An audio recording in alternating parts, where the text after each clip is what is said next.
All wings report in. HouseDog, standing by. Mother Goose, standing by. Lowtech Tuck, standing by. Lock S foils in attack position. Animal Squadron ready for battle.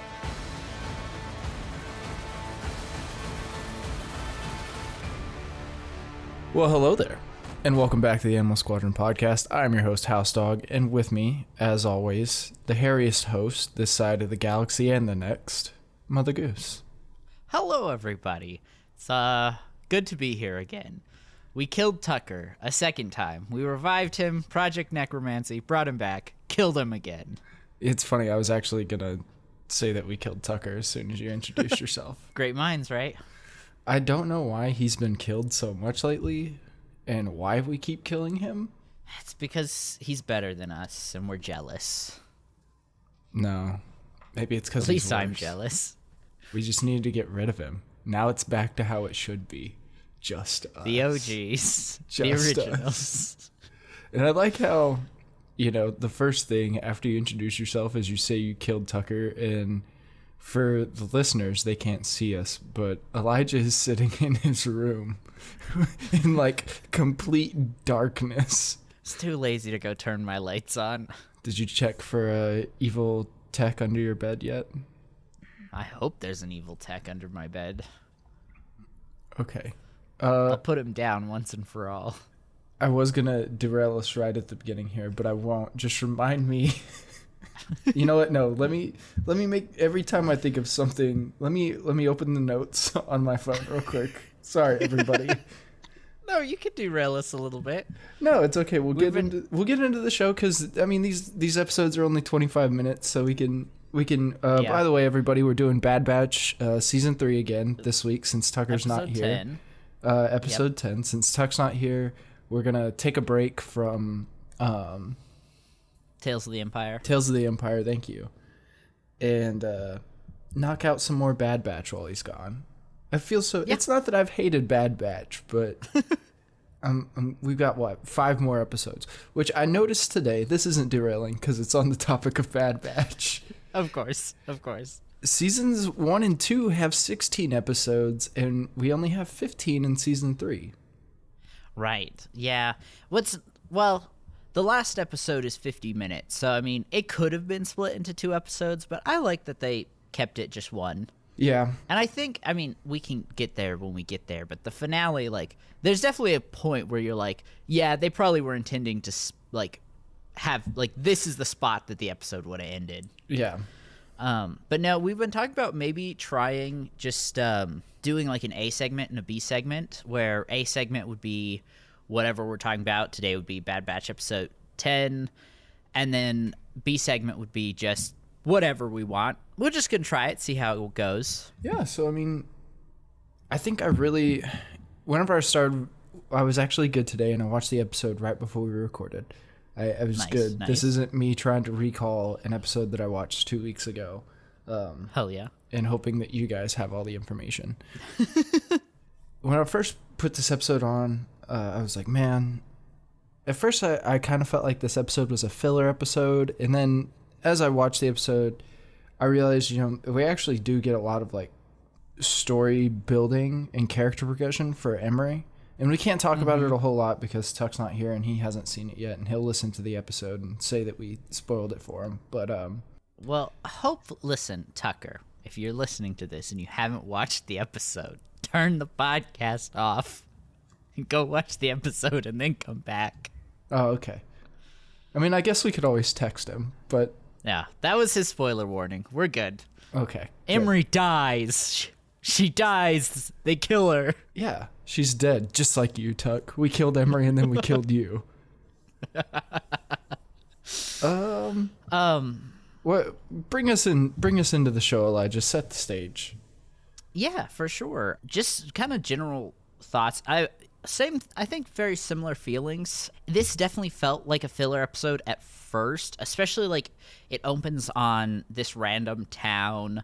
But I agree, it's a very important episode, and I really think we talked about in episode 9 how these last 6 episodes really like progress the plot and are the real kind of like story of quote unquote of the season. And I think this is a good starter to it. And we get some really good information about Project Necromancy in this episode. But pulling us in, we're in this random town, like I mentioned, and this kid very clearly is force sensitive, knocks a pot over, and one of the villagers sees and calls a bounty hunter. Not only a bounty hunter, the bounty hunter.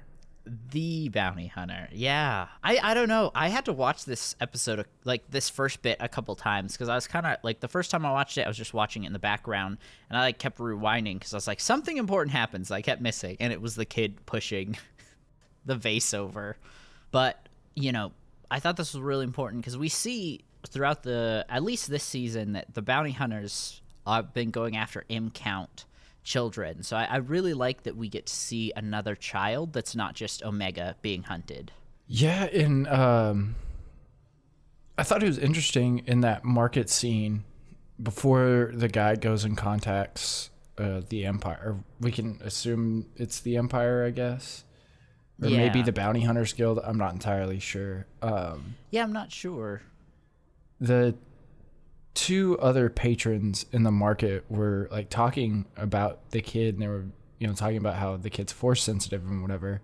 And I thought it was interesting the dialogue they had and the things they were saying about being force sensitive, and the fact that we're only, you know, a year or two into the Empire's, you know, birth, and it's already like the Jedi are becoming a relic. Yeah. That the Jedi religion is becoming, you know, this old thing that nobody talks about anymore. Just with the way that they describe, you know, being force sensitive and everything. I thought it was really interesting, and I think it really helps build the story of it. I think it helps connect the dots in the way that, you know, whenever we see Luke in episode 4 and the dialogue that he has with Obi-Wan about, you know, how the Jedi religion is this long forgotten thing. Or I think it's the scene where they're on the Millennium Falcon. Yeah. And, you know, Han mentions that it's, you know, a hokey old religion with space wizards and whatnot. And you think about it and you're like, the Jedi were super prominent 20 years ago. How did we get here? You know, for us, it makes sense because we grew up with the prequels and everything. So, you know, we saw the whole story. Mm-hmm. But I think the things that they're doing now with like Bad Batch, things of that nature, they're helping build the overall universe in a really cool way with, you know, little things like this in Bad Batch where, like I said, 2 years into the birth of the Empire and people are already like talking about the Jedi like they're this old thing. Yeah, and I think we've talked about this a little in the past, but, you know, the Jedi, I mean, they've been around for what, 10,000 years, I think? Something like maybe that. longer. Yeah. Maybe 20,000. I can't remember the exact number off the top of my head, but like just because they've been around so long, like even during the prequel era, if somebody would be like, "Oh, your ancient religion or your hunky old religion or whatever," like even if it still had the major order would still make sense because their religion is 10, 20,000 years old. Like it is ancient. It is old. You know, so I don't think you need the Jedi to be extinct for like that phrase to make sense, you know? Mm-hmm. Yeah, and we talked about it too. I mean, one, the fear of the Jedi that the Empire put in, the propaganda, kids getting stolen, Jedi being hunted. Like, the Empire did a lot to make the Jedi look evil, look old.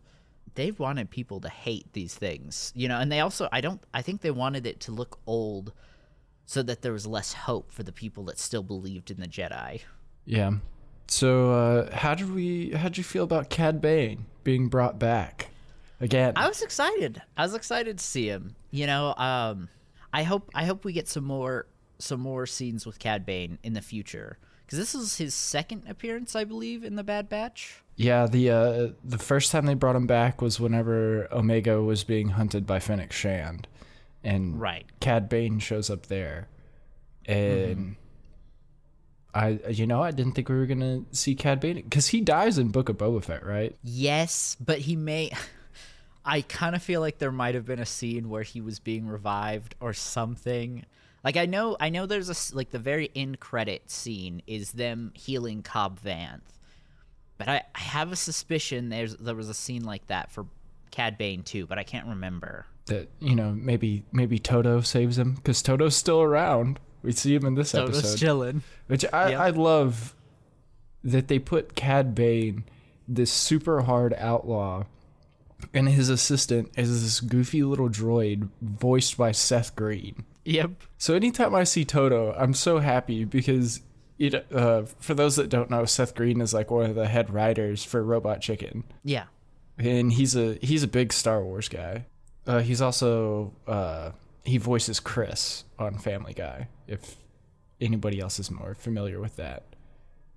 Yeah. Seth Green's been in a bunch of stuff. I think it's a great contrast, between Cad Bane and Toto.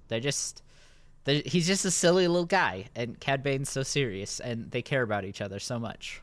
I don't know that Cad Bane cares about Toto, but Toto certainly cares. I think for if his there's master. one thing he cares about, it's Toto. Maybe deep down. Here's what I imagine. Cad Bane, serious bounty hunter, all day, killing people, kidnapping kids, goes home, reads Toto a bedtime story. That's my headcanon. Okay.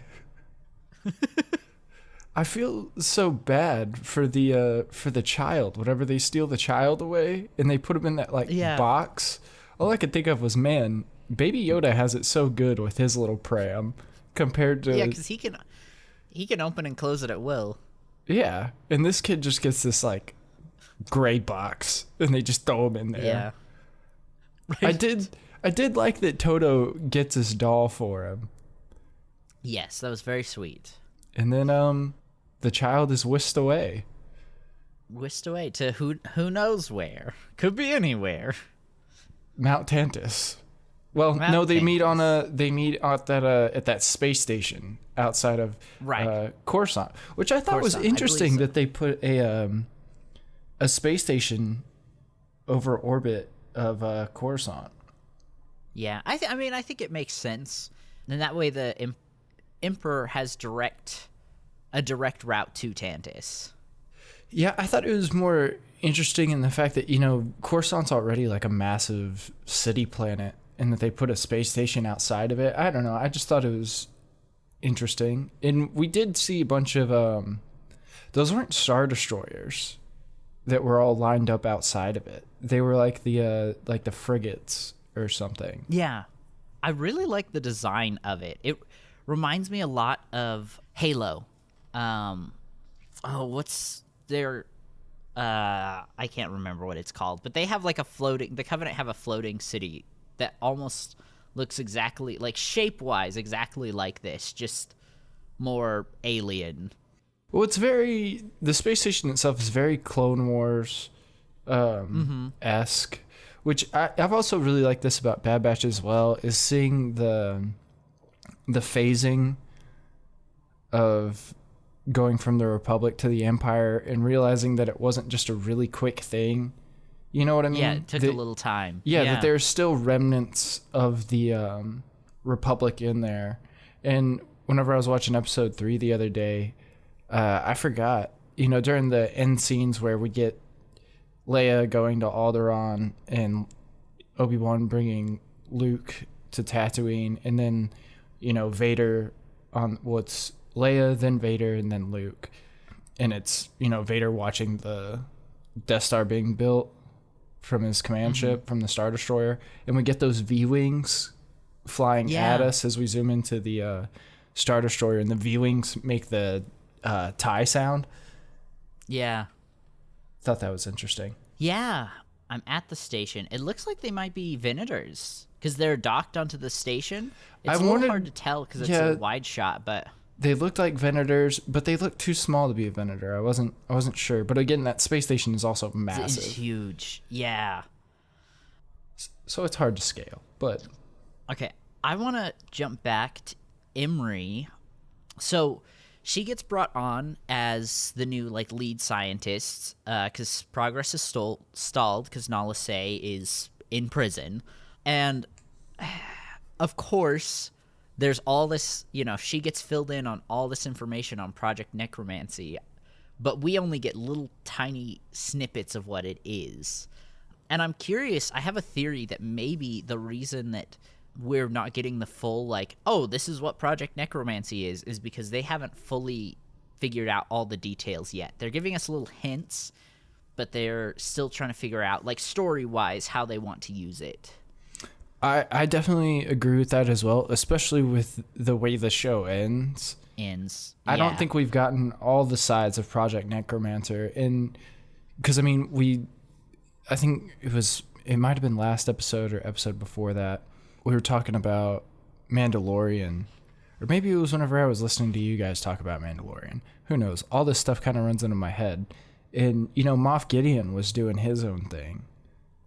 Yeah, and they mentioned Project Necromancy with the War Council. Yeah, but he was cloning himself, so right. So what he was doing, and the whole reason he wanted Grogu was to clone himself and make Force-sensitive clones of himself. It had nothing to do with Project Necromancy, which I thought was really interesting. Right, but he had to have based the research off of the Kaminoan research. Oh, for sure. But yes, Emery's become the lead scientist of Project Necromancer.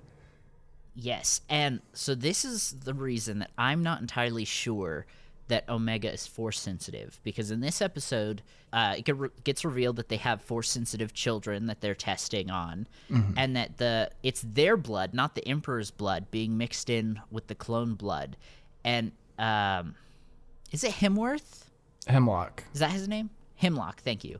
Hemlock specifically says that Omega's blood is a binding to the Force-sensitive kid's blood. Not that she's Force-sensitive herself, it just is the only one that will bind to their Force-sensitive blood, which I thought was really interesting. The other thing I noticed was they're all aliens. None of them are humans. Did you notice that as well? Yeah, and I'm curious if that might be part of the reason that the binding isn't working right. Maybe it has to be... I know it ends up working with Omega, but the rest of the clones, maybe it's because they're not the same species? I'm not sure. I just thought it was interesting that we didn't get any human Force-sensitive children. They were all aliens. The only species I knew was that there was a Pantoran in there, which was interesting. Yeah. You know what it might be? Emperor Palpatine's super racist. They might have collected Force-sensitive children. He might have just be doing something different. He might send them to go be trained by the Inquisitors, which not all the Inquisitors are human, but, if he has future Inquisitors to train, I could definitely see Palpatine saying, keep the humans, test on the rest. Yeah, you never know with that Palpatine. Or, I don't know. Because we know in the sequel trilogy that, several of the stormtroopers are Force-sensitive. Finn, and then a couple of the ones from Rise of Skywalker. I don't know. I just feel like it's weird. I feel like he would do something specific with the human Force-sensitive. That's the whole point I'm trying to make. Who knows? What happens next in the episode, Elijah? Because even though I just watched it, I only remember key points. No, you're good. We're doing it a little out of order. Just because there was kind of two different stories, one, Emery learning about Project Necromancy, and then this kid coming in, and they kind of converge at the end. So Emery meets the kids, and Hemlock specifically tells her not to get attached. She immediately gets attached. Yeah, with little Eva. And then we see Jax try and escape. Which does not work out for him. Does not work out for him. They lock the building down, and Scorch comes and hits him with the stun. Which, can we talk about Scorch for a second? The more we see Scorch, the more I'm like, whoever is writing Scorch, Dave Filoni, his team, none of them played Republic Commando. They just looked up, living clone commandos. Oh, Scorch, we'll throw that guy in, because this is not Scorch, okay? Scorch is a silly little guy, and this Scorch is a turd. I have seen those. I've seen many posts complaining about Scorch, and they were like, they ruined Scorch. This isn't him. All this stuff. Because, I mean, I haven't played the game either, but just from the stuff that I've seen online, everybody is like in this grand upheaval over this character. Yeah, I don't know. He was the funny guy of the team. He was the comedic relief. And I think lore-wise it works because I think my personal theory is that there's the inhibitor chips on the clone commandos are a little stronger, maybe, and I think they just completely shut down the clone commandos, essentially made them droids, got rid of all their personality. That's how I'm choosing to look at it. It's something with the inhibitor chip changed Scorch, but it does make me sad to see him as this villain. I'm going to be honest. Stuns children. I thought the kid was going to get blown away, like right then and there. Like I thought their protocol was going to be like someone tries to escape, just end them right there. Kill them. Because I was like, we're getting a new kid. Why do we need this one? Why do we need this one? Yep. But yeah, so Jax escapes, Scorch stuns him, and Emery makes this promise to, what did you say her name was? Eva. That Jax wouldn't be punished. I'm sure the Empire's going to keep that promise. Yeah, that she'll see him tomorrow. Yeah. And turns out he gets punished. He's put on 2 days solitary confinement, which solitary confinement's bad in general, but that must be awful as a kid. He got the hole for 2 rotations. Two rotations. Yep. Which, I mean, is another interesting thing to consider. We don't know how long a rotation is on Tantus. Right. Yeah, it could be like 50 hours of rotation. It could be like 4 days for us. We don't know.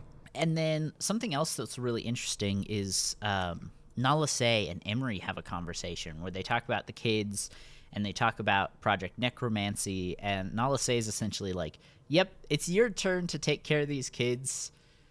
Yeah, that was a really good scene. I do have to agree with Tucker, though. Anytime Nala Se is in a scene, I am highly uncomfortable. Yeah. Yeah, she do be talking a little creepy, a little weird. It's your turn to take care of the children. I need you to take care of the children. And then Emery goes in and kills all the kids. Just goes in and kills them all. Listen, that's what Nala Se said. I'm just following orders. I think it's interesting that they have a commando guarding Nala Se as well, which means she's got to be in a high-level part of the brig on Tantus. She has a personal commando bodyguard outside of her cell. Yeah, I mean, she's probably one of the Empire's most important resources. For now. Let's see, what else happens this episode?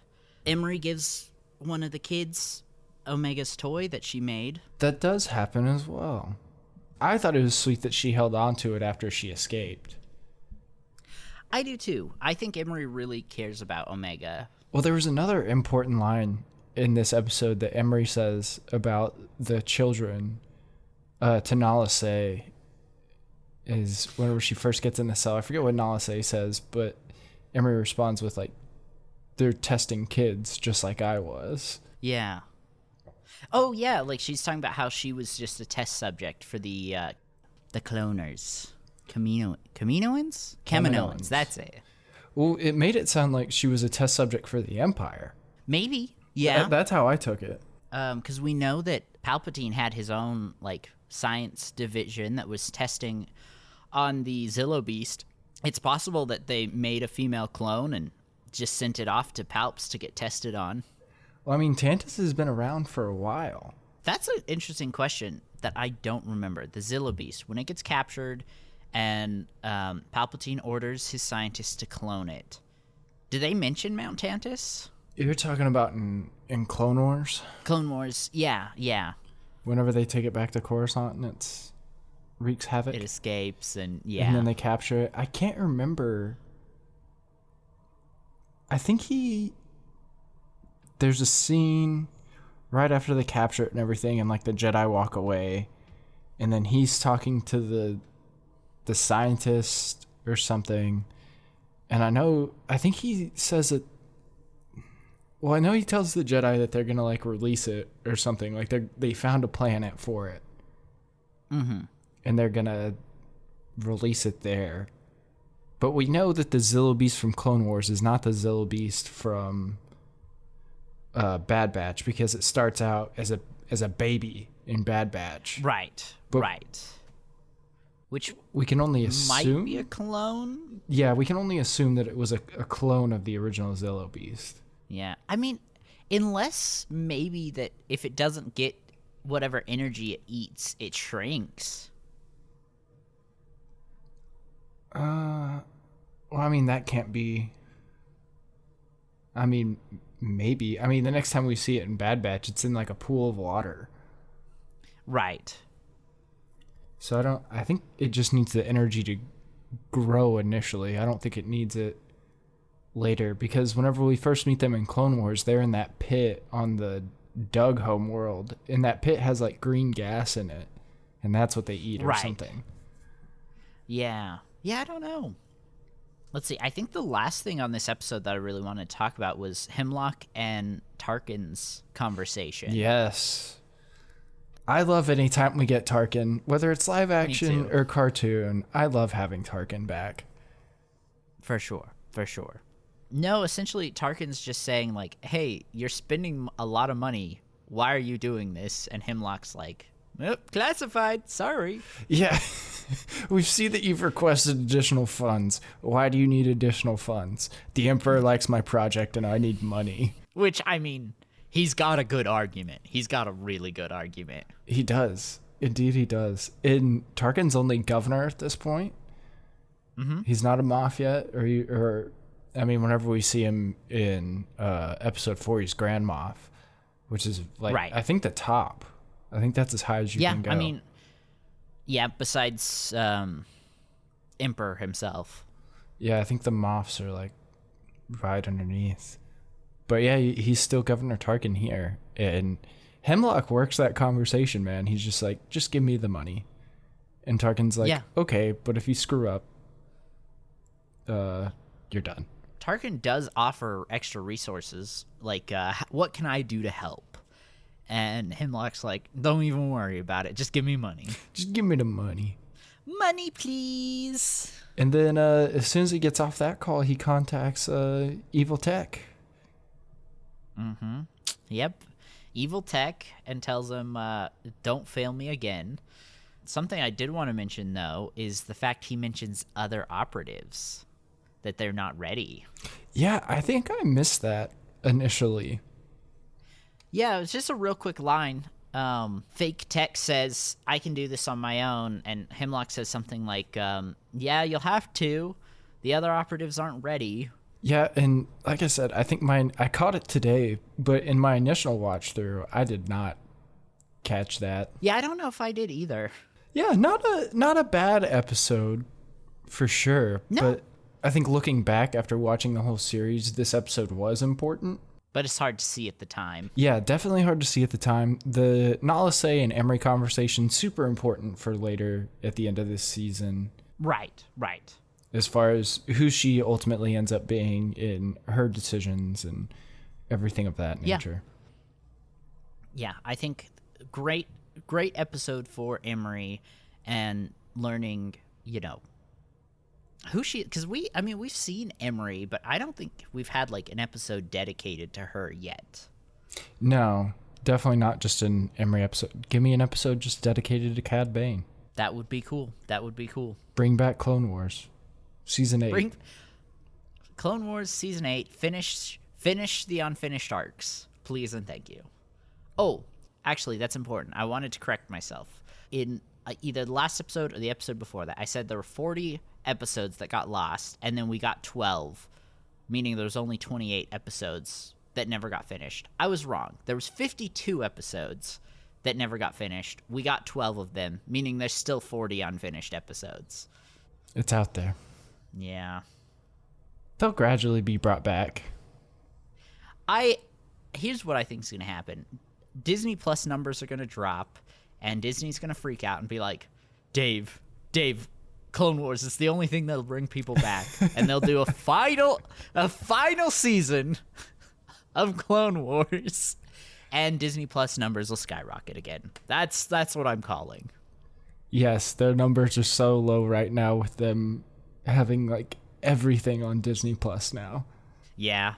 I mean, if I remember correctly, the sole fact that I can watch Scarface on Disney Plus is pretty insane to me, but okay. yeah, and they're going after anime next. This is a big thing. Like, they have Hulu on Disney Plus now if you have the bundle, which has a bunch of anime. But Disney just put out a statement saying they want to acquire more anime. So it's gonna have everything. Eventually, we will turn on our Disney Plus TVs, and that will be it. It will all be Disney. It will all become Disney. Well, did you have anything else in this episode you wanted to talk about? I don't think so. I think we hit all the major points and everything. I think so too. Moving on to some other stuff, I'd really like to talk about Oppo Rancisis for a minute. Okay. I found out this last week that he is like hundreds of years old. He was around during the High Republic. In a previous episode, I don't remember if you were on there, Mac, or not, but we were talking about potential Jedi that we see in the prequels that may appear in the Acolyte. So we might get to see a younger Oppo. Why don't you explain who Oppo Rancisis is? Oh, yes. Oppo is the snake Jedi, the four-armed snake Jedi that we see, I believe, in episode 1. I don't know if we see him in 2 or 3. If we do, I mean, he's like Yariel Poof. We barely see him. Like, he's in the council. He's usually sitting in the back of most shots. He has like gray hair and a beard. I think he's in Clone Wars. Like, I think he has a couple lines in Clone Wars. I think so too, but not much. He's not a prominent Jedi that we would see. I did see something the other day that obviously Yoda, we've talked about that, maybe possibly seeing him. I didn't read the full thing, but Plo Koon was also mentioned as a possible. Really? I don't know how. How old does his species live? I don't know. I don't know if it was just some crackpot thing that I saw. Like I said, I did not read it. I just saw Plo Koon, and I thought of Tucker, and I was like, I swear, if Plo Koon is in Acolyte... I could totally see it being like it's actually just Plo Koon telling the story of Acolyte to some younglings.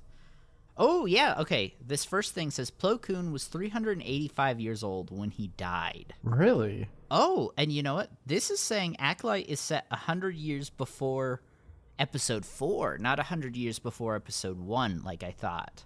So what? You actually might... Yeah, you actually might be correct on the... Are you sure 100 years before episode 4? That's what this is saying right here. Acolyte... the Acolyte is 100 years before Battle of Yavin. When did the Battle of Yavin happen? That'd be 0 BBY. So that's 19 years after episode 3, which would then mean episode... So 13... Yeah, 13 years between episode 1 and episode 3, plus 19 would be 33. So 70 years before episode 1, 77, 67. We could actually see a lot of people that we know. Right. Well, this one is saying 132 years BBY. So 100 years before episode 1. So I don't know. We'll just have to see. 70 to 100 years before. Oppo Rancisis. I learned that he was Yaddle's apprentice. And he survived Order 66. He's on the list of, in one of the comics, when Darth Vader first meets the Grand Inquisitor and they're comparing notes, the Inquisitors have a list of Jedi they think survived Order 66, and Oppo Rancisis' name is on that list. Is Yariel Poof's name on that list? I don't know, but I'm pretty sure the last time we see him, he was with Quinlan Vos, and Quinlan Vos's name was also on the list. And obviously we know because... of Kenobi. Kenobi, right? So it's totally possible that Quinlan Vos and Oppo Rancisis were together when Order 66 went down and just killed a bunch of clones. It is quite possible. The thing that I wanted to talk about was the new Star Wars Lego special. Oh yes, Darth Jar Jar. I'm so excited for this. I love Lego specials so much. Mm-hmm. And the trailer that they did for this one was so good. Yeah, I saw somebody refer to this as Star Wars What If. Yeah, I think that's kind of what they went for. But I mean, I'm just so excited. I love a Lego Star Wars special so much. And I was really hoping we were going to get one this year. Because I think we've gotten one almost every year. Almost. Yeah. Because those are honestly some of my favorite Star Wars stuff, is the Lego specials. So I just looked it up. It's a 4-part animated special coming on September 13th. Yeah, I'm a little sad about that. That we have to wait. Yeah, because I mean, we've gotten 3. We got the Star Wars holiday special, the Halloween one, the Terrifying Tales, and then we got Summer Vacation. And those were all really good. I really liked them. And I was like, man, I really want another Lego Star Wars special. And then you sent the Darth Jar Jar in the group chat. Yeah. And I was like, there's no way. I'm so hyped for Darth Jar Jar. It's unreal. If they make that like a big point in the show, I will not be upset. Yeah. So for our audience who, I think I've told this story before, but I don't remember what episode. Our senior year of high school, we were really into Darth Jar Jar. I don't know why. My senior quote was, "Yusa not Annie, Darth Jar Jar." Which I'm pretty sure that was us. Yeah, we're the only ones that understood. Yeah, we made that up. It was just, we were joking about Darth Jar Jar running into somebody and then killing them because they're not Anakin Skywalker. Yeah, we had developed like a whole storyline with Darth Jar Jar, I believe. Like, it was good. Yeah, let's call it good. It was the best part of senior year. Let's not lie. Yes, that was the best part. That was the highlight. That was the highlight. You're right, Elijah. Yeah, none of the other great memories we had. I mean, just the fact that you made that your senior quote. Like, yeah. I was a weird kid, and I'm weird now. But I love myself. I love who I am. As the Funko Pops in the background glisten. I would eat up a Darth Jar Jar Funko Pop. Ooh. That thing would be front and center. Oh, never mind. I was thinking of that Dimension, that Lego Dimensions game, but it's the Funko Pop version. I was like, man, what if Darth Jar Jar comes in there? I mean, there's just so much. I'm really jazzed for this new Star Wars Funko Lego game? special. Oh, just the special. Yeah. I really like just the concept that like everything's getting twisted around. I think it's going to be really interesting, and it's one we'll definitely talk on the podcast when it comes out or near its release. There was the Lego series, the Freemaker Adventures. It was a really cute Lego Star Wars series. Yeah. They had a B-1 battle droid in their crew. Do you remember him? I don't. His name was Roger, I'm pretty sure. That makes sense, yep. And I loved Roger. I really hope we see Roger in this. I hope we see like a bunch of guys from like the other Lego specials in this as well. Yeah, that'd be really cool. Because in I think it's the Freemaker Adventures as well, or maybe it's in I don't know if you ever watched the Yoda Chronicles. It might have been the Yoda Chronicles. Yeah, I didn't, but I know what you're talking about. Those are really good too. There's always like this joke that somehow Darth Vader always winds up seeing Jar Jar. Yep, makes sense. You should just look up like clips from that, and they're really good. It's always really funny. Like somehow, like one time, Vader like crash lands on Naboo, and Jar Jar's there, and he has like 4 kids or something. And Jar Jar's like, Oh no, there's more of them. yeah, Jar Jar's like, this is your Uncle Annie. Oh no, he knows Yeah. the forbidden knowledge. Yeah. The first thing that came up with Darth Jar Jar is real and he can hurt Yusa. Indeed he can.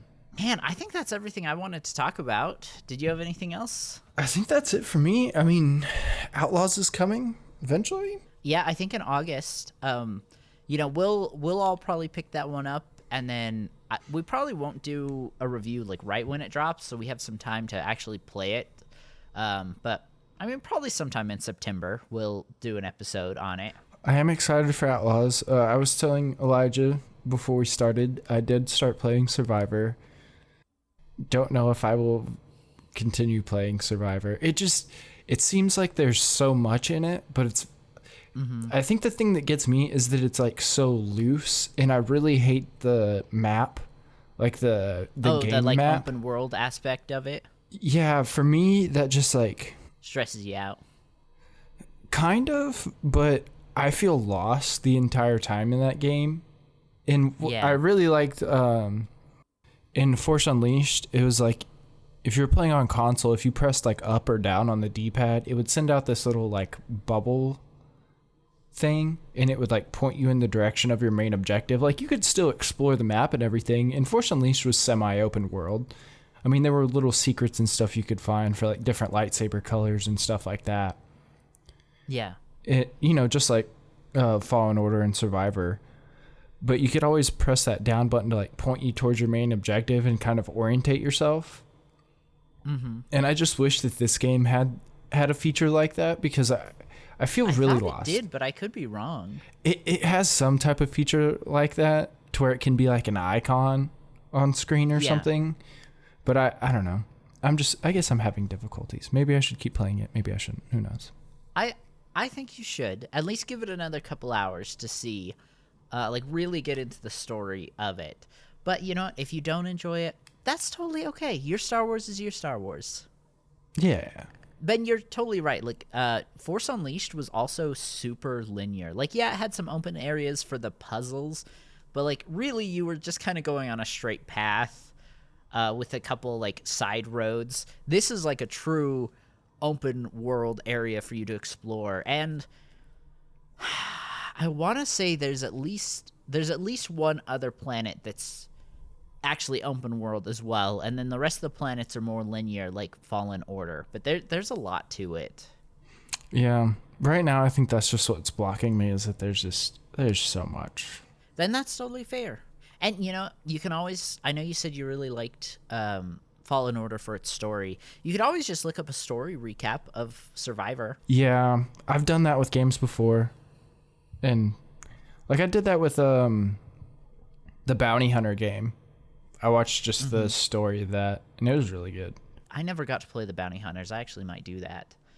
What I will say about the actual story is Fallen Order and Survivor, they can't be canon. They cannot be canon anymore, because the ending of this game makes the entire sequel trilogy feel even worse than it already was. Like, I'm sorry, but if Survivor and Fallen Order are canon, it just makes Luke look even more stupid. Well, now I'm a curious boy. Had to give you a little teaser there, a little hint. You did. I'm still lost, but who knows? Anyway, thank you guys so much for listening. We really do appreciate it. If you're listening on Spotify, the question of the week will be just what you thought of the Bad Batch Season 3, Episode 10. Also, if you want to be a part of this conversation, you can email us at animalsquadron@gmail.com. Again, that's animalsquadron@gmail.com. We'd love for you guys to be a part of this conversation. And if you're listening somewhere where you could leave us a review, that would be awesome. For the Animal Squadron, this has been Mother Goose. The secondary question will be, do we revive Tucker for a second or a third time? Whichever time we're on. Poll. Yeah, poll. If you want him back, vote yes. If we should kill him again, say no. I'll do 3 options. Bring him back, yes or no, and then I'll do a third option for bring him back, but then kill him again. I like that one better. Well, Cool. Okay. thanks everybody. Goodbye, everybody. Goodbye. I just love hurting Tucker so much.